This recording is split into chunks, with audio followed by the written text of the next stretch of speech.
Hi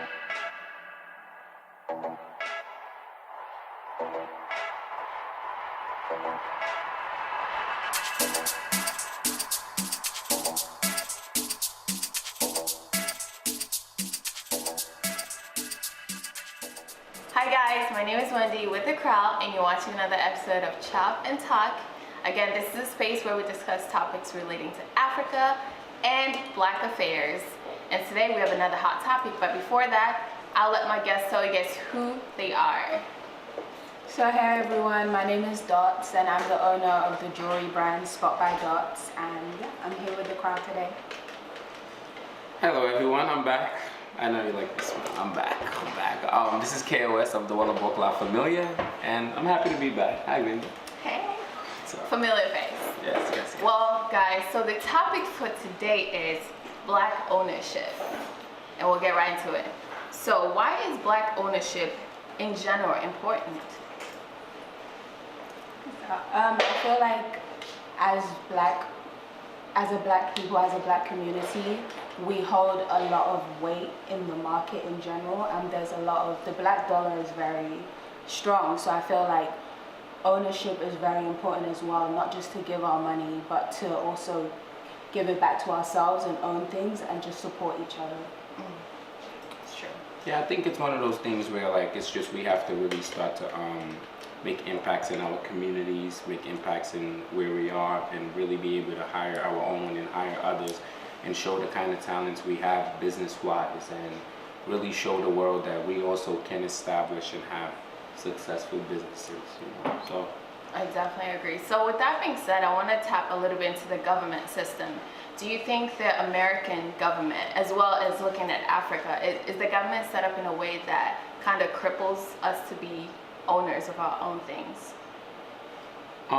Yes, sad, but yes. I feel like they do. I think things are always a little bit harder for us. I think we always have to prove a little bit more. Why are we doing it? What's the reason behind it? How can it help our communities be successful?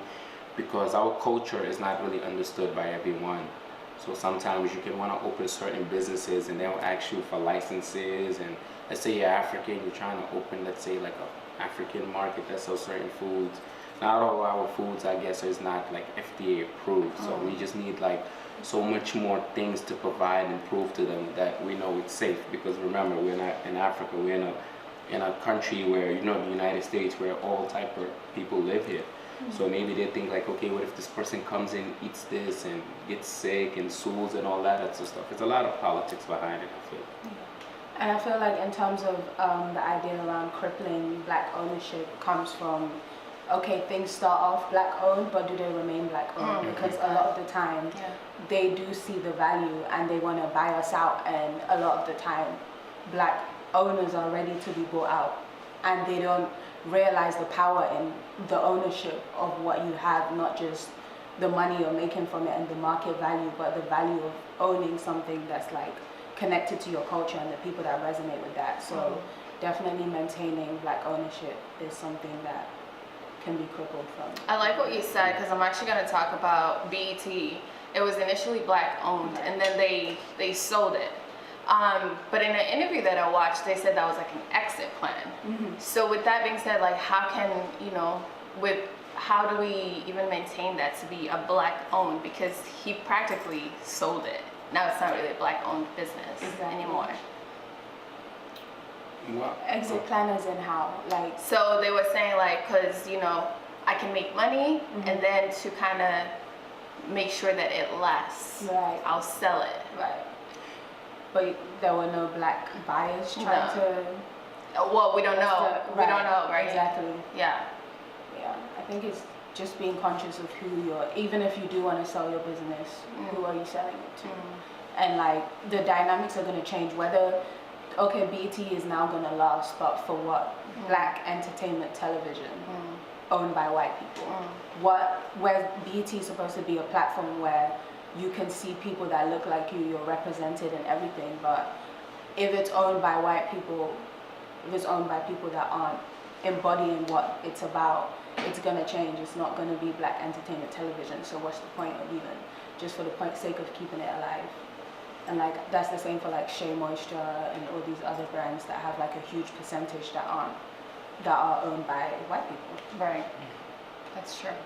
And I think it's one of those things where sometimes we just tend to get comfortable as owners. We do finally own something, and we don't really look to try to hire the right people behind certain things. And then once we see something crumbling, we're so quick to give it away to, I guess, the people who know how to run stuff, because they have so much stuff they already run. But what it is BET, just from a fan's point of view, being able to watch 106 & Park and certain things, you can tell the downfall from where it just started crumbling, from where their videos were fully the full video, then it went to half, and then it went to 25% of the video, and it's where like they're rushing the show. So they're not even showing our culture, they're more busy trying to sell commercials. So it all starts with, just like I said, the way the company, I guess, was managed. And a lot of times people feel like just with a degree you know what you're doing, sometimes. But what it is certain things just need someone who really love and have passion for it. Because I feel like the people who had love and passion for that particular company, or maybe the Shea Moisture brand or whatever, once they left, they just started picking up anyone who just was like, hey, I got this, I can do this, when in reality, they don't have passion for it. So I think it's just one of those things where like, it's just management. You gotta really know, okay, if I own this business, somebody else needs to be able to have the same love for it, even though they're not the owner. Yeah, I think like there's definitely like a thin line between capitalism and like valuing the culture of something. So I definitely agree. It's also about support. Like if you can imagine, like you don't have to you don't have to be the owner of BT to like help it rise. Like imagine if the buyer of BT was just another black business owner or another black like person who wanted to keep it alive and support it. Like having ourselves in places, in high positions where we can afford to keep helping ourselves and keep these black ownership staying black. So like just being everywhere. That's good. All right, so I'm gonna dive a little bit into our motherland. So recently the South African Parliament voted to seize land owned by white people without compensation. What are you guys' thoughts on that? It's called reparations. Say that again? Reparations for like everything. Why not? Yeah. Like, it's not land. Like I can barely own anything when I come to your land, but even in my own land, you still want to come in. Right. It's not necessary.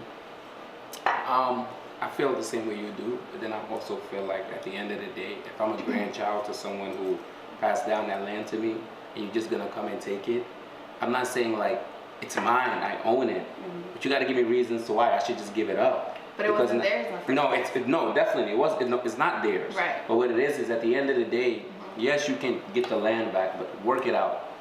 You know what I mean? Say like, okay, look, this is ours, and honestly, I would be like, I'm not leaving. Like I can't just give you something that, okay, now who are you gonna give it to? Are you gonna give it to the person who actually owned it, or are you gonna just give it to somebody you know because they want land?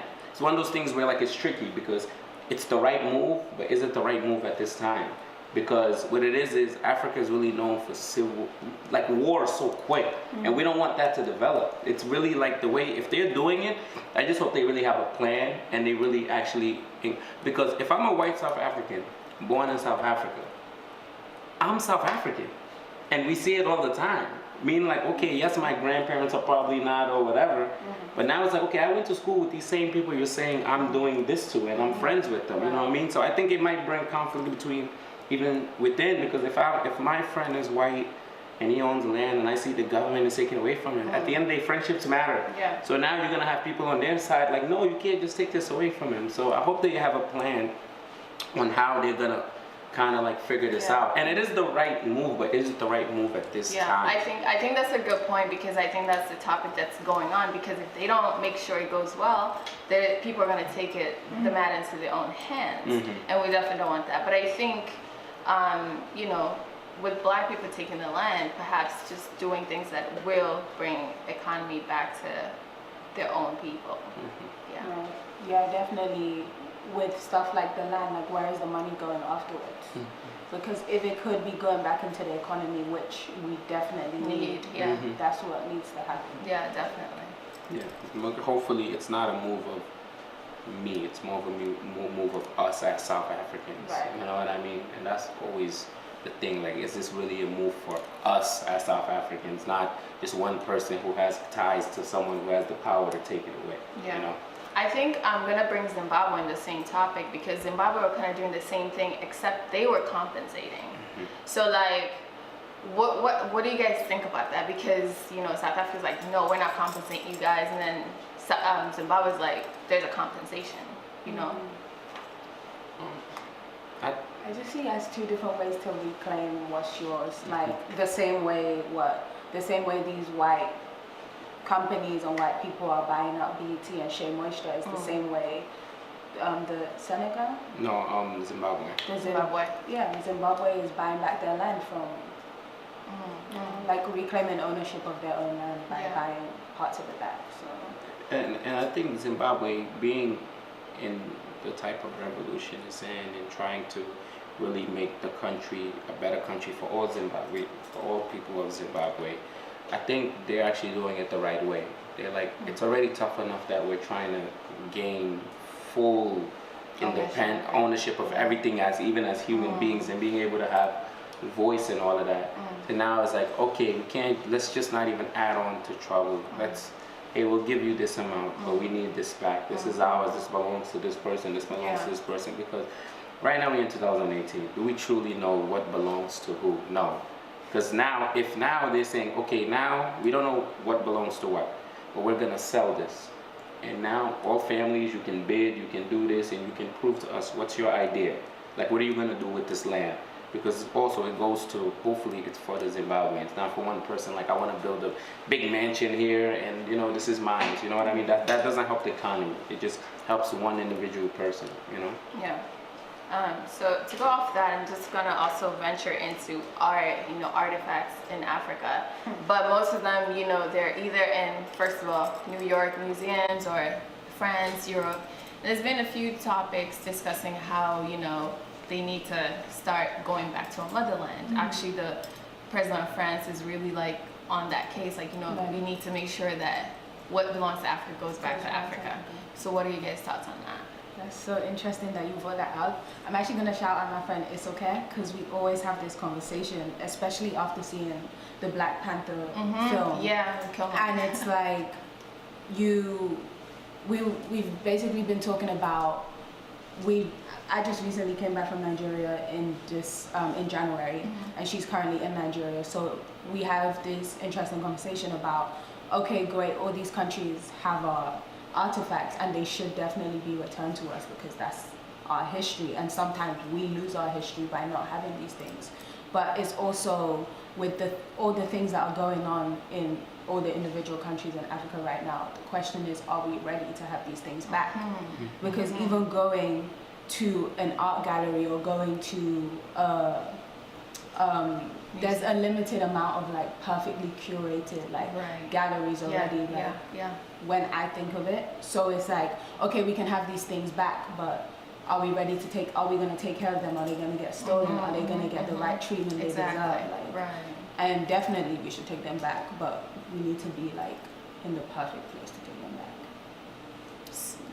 What does a perfect place mean? Like, I mean, she just gave me the example, like when she went to like a gallery like just outside of Nigeria, one of the cases of the thing was broken, and it's like they should just be like, that's history and it needs to be preserved. So we need to have the tools to preserve it once it comes back, which I don't doubt that we have. Like, we definitely have the tools for preservation, but who cares enough to put the time and the money into preserving it when we still have money to put into things that are still not together? Like, definitely. I think both ways. We should really take back stuff that we can't recreate. As Africans, we always recreate history, I feel like, all the time. We find ways to find history in something. Your grandparent would tell you, don't ever throw that spoon away. That spoon is this and that. But for these countries who taken them or was sold underground or whatever, we should tax them, charge them, help our economies.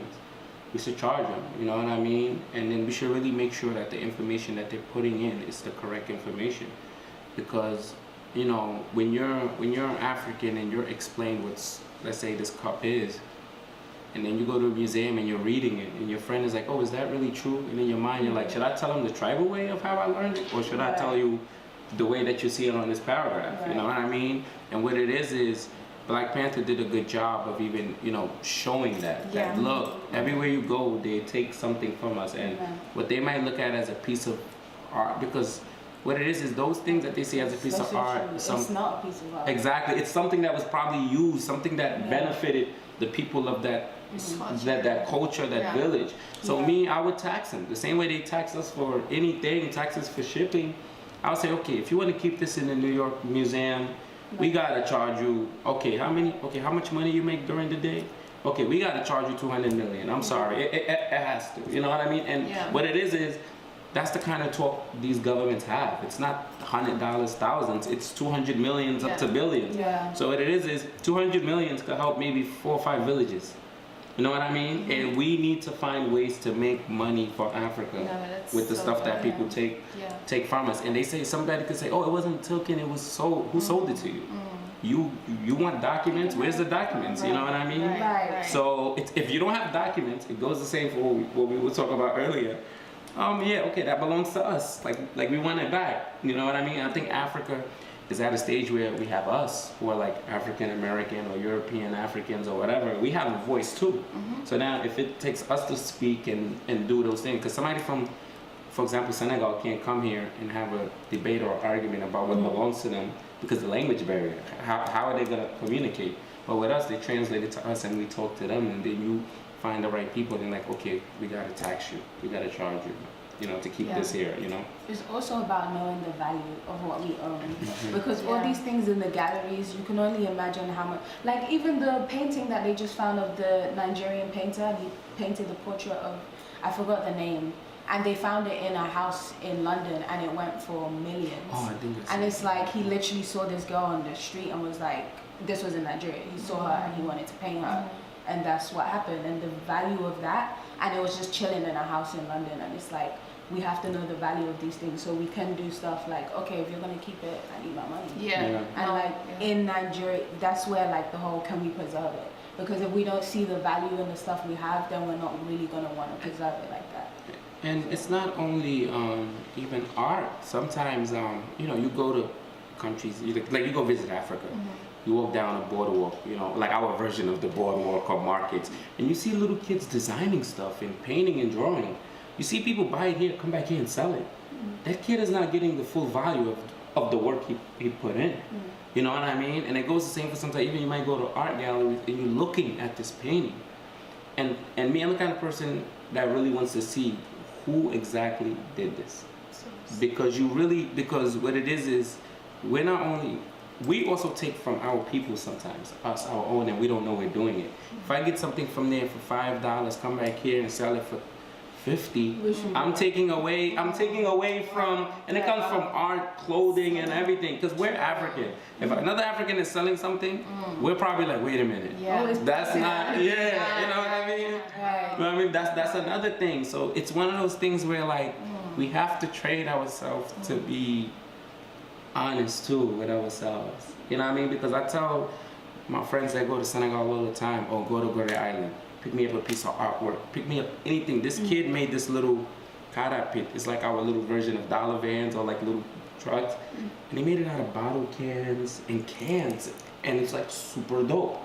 You know what I mean? Like I wanted that more than like anything, you know what I mean? But what it is now, I wish that kid had the opportunity to go to a art school here or go here and be able to do that on a bigger scale, you know what I mean? So well, you guys have definitely touched on like the final question, which is like, what can we do to really claim ownership in the now, you know? And do you like overall in the Western world and like in Africa? Well, let's touch both. Let's touch both countries. So like in the Western world, what can we do? And then we can touch Africa. What can we really do?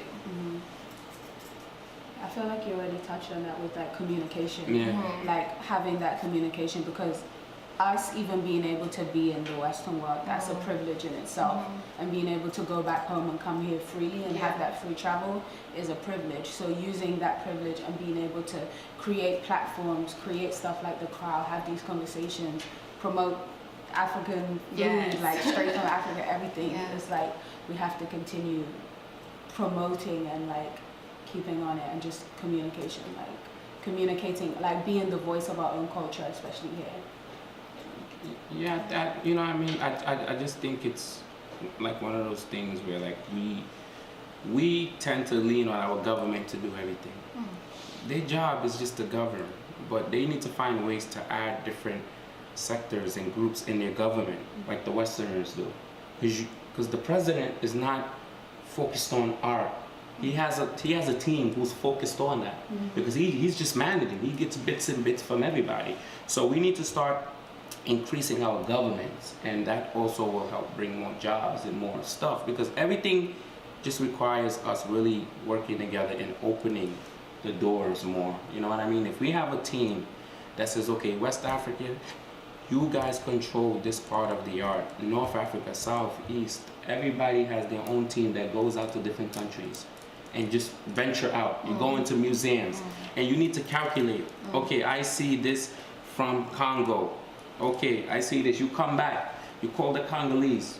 Do you guys know what this is? Have you seen it? And somebody could be like, yes, it was stolen from us in 1972, or it was so-called lost. You know what I mean? It's we have to just make more teams that do the little stuff that make a big impact on our economy and our countries. It goes the same for food resources. It goes the same for fashion-wise or clothing. How many of our fabrics is being used, and the person who sweating and making it and selling it. It's not even making. If I'm a designer and I know I'm looking for a fabric that nobody has in America, I'm gonna travel to Africa, go into a market, buy it for $2, bring it to the factory, and hey, copy this, double it, copy it, double it, and it's ours. You know what I mean? So it's one of those things where like we just have to open up more teams to do stuff like this in the government. That's the government responsibility, to handle international work. So the government needs to open up teams and hire people who have passion for history, who have passion for art, who have passion for food. Some people have passion for food. Like they only want homegrown food, you know what I mean? So we got to do that, because they steal a lot of stuff from us. Certain areas of water that they know they're not supposed to fish, and they fish there. Like, you know what I mean? We have to really start to put, well, because some guy you pay him $20, like, hey, turn your head around, and he'll do it, you know? So. Wow. Yeah. Even with like knowing our own individual power as well, because I remember someone telling me about the woman who started Lagos Fashion Week, and now you see Lagos Fashion Week has just been officially been put on the map with the rest of the fashion week, and that like the revenue from traveling, people traveling in and out of Lagos, the revenue from all the designers being put on the map from Lagos Fashion Week, all these Nigerian designers being able to display their work like to the world, and the value that like literally the money that this woman has been able to rotate around the fashion industry in Nigeria from Lagos Fashion Week has been very like resourceful towards designers in Nigeria. So just having things like that, like being able to start things like that and rotate money within Africa. Yeah. Well, that's it, guys. Thank you so much for your insightful comments. So good. Well, guys, that is it for today. I hope you'll tune in next time. And what are you doing about Black ownership? Just think about that. Well, it's your girl Wendy with the Kraal, and I'll see you next time. Bye.